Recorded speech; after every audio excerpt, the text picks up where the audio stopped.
I actually agree with what Candace Owen said about education. And I think, the foundational issues we have with thought suppression, they don't start in college. They start much younger than that. And children, students are not encouraged to find their passions, intellectual, artistic, and otherwise. And, part of the problem is we don't have real school choice in this country. We're relying on a very outdated method, which is now controlled by unions, and parents are distanced from helping their kids learn. So, within that distancing, when with the lack of actual school choice in this country, you see a lack of intellectual proliferation and curiosity. And that's where it starts. Then it goes to college. And unfortunately, I don't share your blanket optimism that young people will start this revolution, because I frankly think that not only have they given up the idea of privacy, but they also, it's like a strange cultural S&M experiment. I think they like being told what to do and how to think. Wow. So do you think that there's anything we can do, freedom-loving people like us, do you think there's anything we can do to correct that? I mean, I so agree, by the way, that the school choice point is vital, and that's a structural policy solution we can pursue.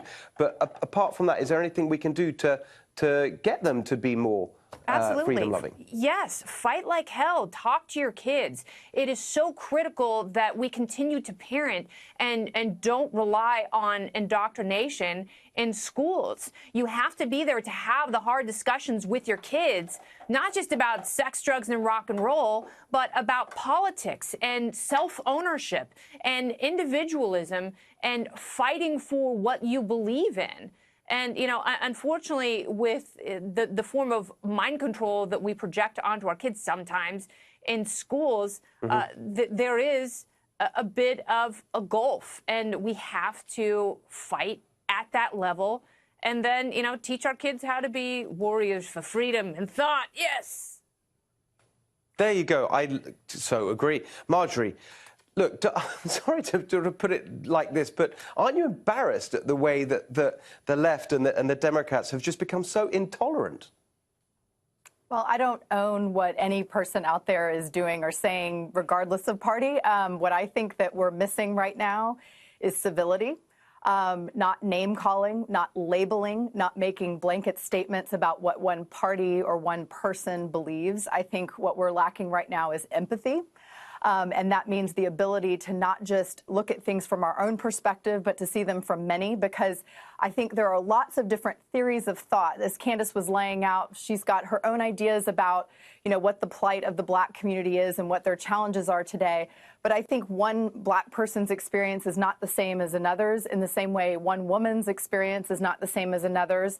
And so I think that we endanger ourselves where we are right now culturally in this sort of warfare that you're talking about, and that it does feel like, because we do have people coming out with very blatant ideas and very linear ideas about the way the world works and what the causes and the root causes are, that kind of disregard a lot of other people's experiences. And so focused only on the individual means that we're not really thinking about how our actions, how our words, how our beliefs impact all of those around us. And the freedom you're talking about is the freedom to have our own ideas and thoughts, but it also means civility. I mean, that's what our country was built on, was the acceptance of a lot of different ways and becoming the culture we've become. Yeah, I mean, I'm sorry. And you've got to be kidding, right? I mean, talk about lack of empathy and lack of civility. I mean, if you dare express a point of view that's out of line with the leftist orthodoxy, you're just shouted down these days. How can you talk about civility being something that... Yeah. I agree that that is not I do agree that that is not a productive way for us in this country to be approaching anything. I absolutely agree. I wouldn't say that just one party is guilty of it. I see it on both sides of the aisle, and I find it problematic regardless of who. I mean, you can disagree with what Kanye said and not insult him at the same time, right? And so you can again look at things from a different point of view. But until we're willing to actually sit and have discourse and have conversation and be able to accept and understand, but then also find a solution together, we're going to be in the same political environment we're in right now. And again, that's what a lot of the excitement around Trump was and is that, you know, he tapped into something that people were not listening to in the country. I mean, you've got 40% of Americans who don't have $400 to spend in case of an emergency. So there is something real that's happening and people who are feeling left out culturally. So that is understandable. But at the same time, you know, there are things that he does that leave out another swath of the country or make people feel either as minorities or in socioeconomic positions that are different feel left out. And so that, again, that's where we need to try to come together instead of, you know, again, waging cultural warfare. I think that's right. But Kennedy, just to sort of wrap it up, don't you think that, you know, the way that any kind of deviation from the orthodoxy is jumped on means that you can't have the kind of civility these days that Marjorie's talking about. Because I'm sorry. I feel like it's very disingenuous. Right now, that's a talking point. Hillary Clinton is talking about something called radical empathy. But at the same time, this is the person who has blamed Trump supporters for being racist and sexist. You know, she called them a basket of deplorables and relied on identity politics in order to get her elected. You know, this is a person who surrogate said, no, I'm not done. This is a person who, Marjorie, hang on one second, finish? because you've just made a giant contradiction.